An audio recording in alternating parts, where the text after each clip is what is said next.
Oh, bloody hell. What a game that was. Let's just talk about it.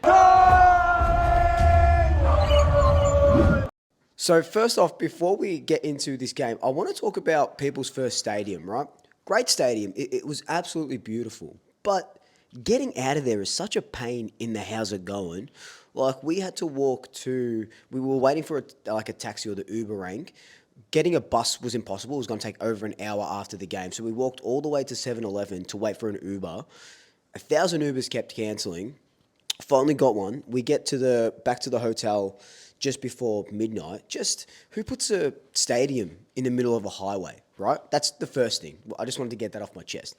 But this game, it felt like the guys were still on the highway coming to the stadium up until halftime because that was a prime example of one, a tale of two halves, right? Literally, we played two different games in one game, and two, bad kicking is bad football. Now, I went into this game, look, thinking we were going to win. I go into every game thinking that we're a chance in somewhat. But a couple of people that I talked to and a couple of people, were talking to me about it. I thought this was probably the game that we do drop in the next sort of batches of games. I thought Gold Coast were flying pretty high. They were traveling pretty well. But they were gettable, and people will say, "Oh, we took them too lightly. We rested too many players." Well, it's not. I don't think that's right. I know it said Majek was managed and Lipinski was managed, but I think with that flu outbreak or something, I reckon that had something to do with it as well because you're not really managing players 3 weeks out from or 3 weeks after a break. You know what I mean? So I don't think there's really much in that. We still took one of our strongest teams that we could field with our injuries, and we still gave it a red hot crack in that second half. That first half wasn't Collingwood like. That was our first goalless half since I can't remember, round 12, 2021 against Geelong. So that rarely happens. It's our lowest first half score against when we're playing under Craig McRae. It's our second lowest halftime score since 2005, right? So that's not Collingwood like. We kicked 10 behinds before we kicked one goal. But then as soon as we got that one goal, it was Party City. We kicked three in a row. And yes, Gold Coast, they ended up kicking one as well.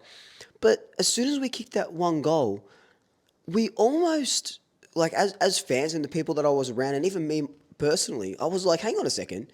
Bang, we're one goal. We just kicked a goal.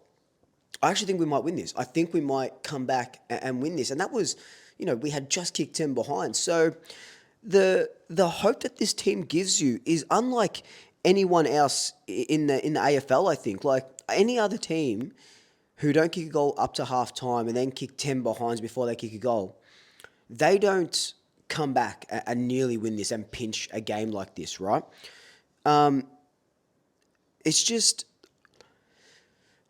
we had our chances. We absolutely had our chance, and I think that's what I'm spewing about the most. Like, I don't know if I would rather have lost by 40 points and not kicked a goal up until three-quarter time, or lost like that, where we take the lead back and then a couple of dumb decisions or dumb shots at goal or, a couple of centre clearances don't go your way and then you lose. So I don't know. I don't know. I think that's what's hurting the most. I don't know which loss I would have taken a little bit better, but I'm not overly disappointed. I thought we played a really good second half. I do want to say, though, credit to the Suns. I thought they played really well. Their Rao Anderson, their centre, their mids are just incredible. They have that three-pronged attack up the front. We don't have Frampton. Hal goes down with a minor groin injury. So he's going to be hard to cover. So I think we did pretty well with the injuries and the circumstances that we did have, but for the Suns to keep us goals in a first half, that's incredible. Their second half, we outscored them. I think we scored 56 points to 58 points to their 26 or something like that. So obviously the second half was great, and the second half was more Collingwood-like. In that first half, it wasn't just that we were missing goals, right? Fine, you missed goals, but it was we rolled over when Gold Coast came at us. And in my preview, I said if we had put pressure on the Suns and really go at them, they would crumble. But they did the opposite. They came at us with the pressure. We were crumbling. We were missing handballs. We were missing kicks. We were just very un-Collingwood like in that first half, and I reckon each player just thought it was going to happen, and just the mentality wasn't there. And then at halftime, it sort of shifts. But obviously we're not going to be doing this in a final, right? This is just an away game at People's First Stadium, something that doesn't usually happen. And we were just off a little bit. But then what I loved about this game, and there was a couple of things to love, but what I loved about this game was that the never say die attitude, that spirit. Halftime, and not even after half. It's not like halftime came three quarters. The third quarter started and we kicked a goal. We kicked 10 behinds and then we kicked a goal. Then we kicked another. Then we kicked another.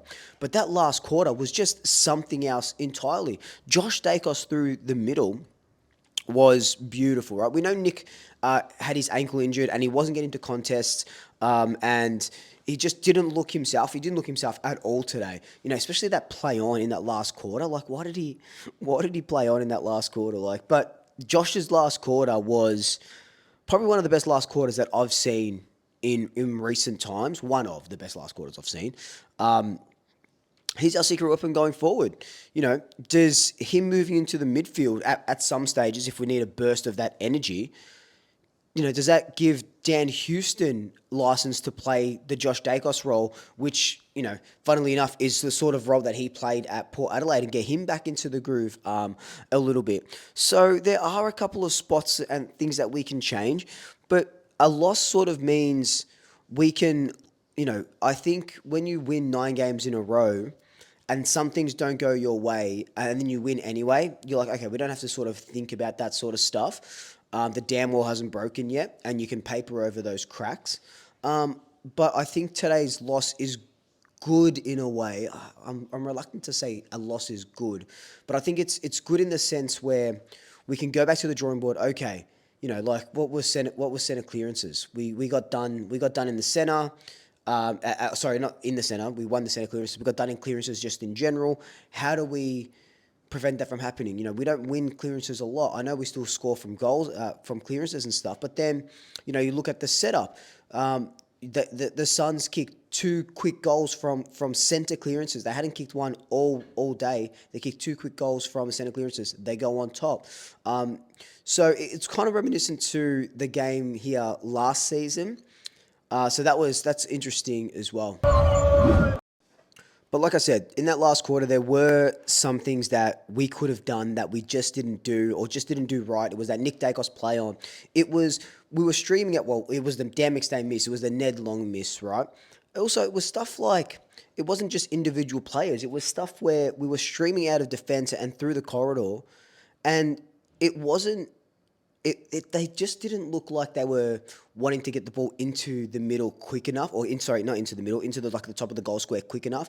It was going wide. It was going this, like side bottom diving for a mark when the ball could have gone over the top of him and gotten to the front of at the top of the goal square, and someone's there for crumbing and stuff like that. So there was a couple of un-Collingwood like just quick decisions that we don't usually mess up, and we messed up today. But again, that's just stuff that, you go to the vision, you find out what's wrong, and it's all about learning. Craig McRae always says it's all about finding learnings, and we can find a lot of learnings from this game. And yeah, we lose this game and we stay first by a game and a half, right? Amazing. That's what that little buffer does. That's why you have a little buffer. The biggest thing is finishing in the top 2. Sure, we've got a very hard month coming up. Fremantle, Richmond, Brisbane, and then Hawthorn. We've got a very hard month coming up, 4 weeks, but all at the MCG. Don't have to travel again until Adelaide.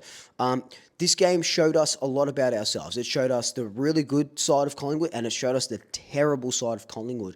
It was a bit of a Jekyll and Hyde game today. It was a bit of a Jekyll and Hyde. And you can see that with some of the players as well. I thought Mason Cox had a decent game, best game of the year. Thought Will Hoskinelli was really, really, really down, which is really interesting. He doesn't really have really stinker games, but this one was one where you sit back and go, hang on a second. Has the game passed him, or is it just a really bad game because it's just been a really weird game for him? But look, all in all, what can I say? It is what it is. I'm not too upset. That's the biggest thing, and I hope you guys aren't either. I hope I've given you some hope. I hope I've given you some hope in this video. Yeah, that's what I hope to do, and put a positive spin on a crappy night. But the fight back was the most important thing. I do think it's better to fight back than to roll over and just die, and then then it's just at least we saw something.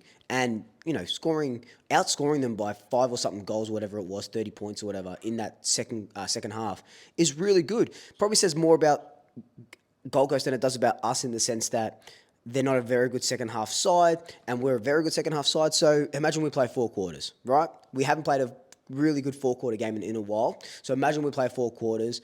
Bring on Fremantle next week. Let me know your thoughts down below. And until next time, like, comment, subscribe, tell your family, tell your friends, tell your pets. And until next time, double shackers. I'll soup you later.